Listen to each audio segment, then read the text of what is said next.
Ngayong araw nga pala ay ito, kababalik ko lang, namalengke nga pala ako kanina at medyo di na maulan at tuloy na rin ang pamamalengke at ito nga yung mga pinamili ko, ang daming gulay.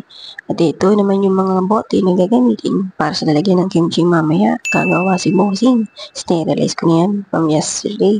At ito naman, ito nga pala yung sahog para sa tinola. At yung pinatitira kong gawa yung mga karne ilalagay ko sa freezer later. Ito nga pala si boss na ang naghanda niyan para sa kimchi niya later. Ako lang maghiwa nitong Baguio Pechay at ayan niya. Siya rin pala naglabas dito sa asin at nagawa nitong perfect sauce para sa kimchi balls. At ito nga luto ng tinola para sa ulam. Since nagbago nga ang panahon nito nung huling araw ay parang lagi na lang lumalala ang aking rhinitis. Kaya nga naghanap ako ng solusyon, panandalian o pangmatagalan, di natin alam.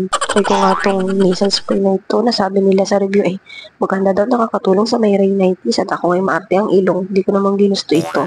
Pero ito naman, subukan na siya dito mga huling araw. Inilagay ko lang dito yung video ng pag-unbox ko ng mga nakarang araw lang ito ay aking natanggap. Muli rin nga pala ako ng non-drowsy antihistamine dahil minsan di ko talaga kinakaya ang panaybahin. Sana makatulong din ito sa aking mga problema sa aking rhinitis. Pag umiedad talaga, buti lang nakuha ko siya ng mura. Repack lang pala ito. Pero matagal pa naman expiry next year. Kaka-last pay mo yan. Dami mo ng utang. At ito nga kumuha rin nga pala ako nitong vitamins na ito. In jelly form siya. As in, kekendihin mo lang siya. Napakaganda nga niya sa katawan. Na-try ko na to before. Tinigilan ko lang kasi nga lagi ako nagugulat. Ang takot ako ko. Kita niyo naman bigla ako bumilag ng mga time na yun. Pero ngayon parang kailangan ko na talagang palakasin ng immune system ko at kailangan ko na magbalik sa mga vitamina. Kaya nga utang na naman ako nito. Diyos ko. Dami ko na ang utang. Pero okay lang yan para di naman sa kalusugan. Mababayaran din naman yan. Basta tayo may hanap buhay. Oh, diba? Ayan siya. Ayan na itsura niya. Nangangati na naman ang awang-anit ko. Kaka-stress. Kakaisip na po ang bayad sa mga to. Pero okay lang. Para din naman sa kalusugan. Diba?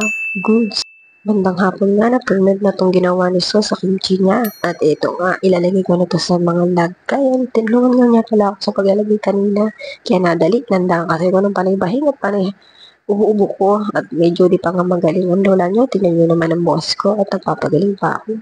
Pero awa naman ng Diyos ay okay na nakukuha naman tayo sa mga gamot at supplement na pampalakas ng immune system. Sinatsaga ako sa luya at honey at kalamansi.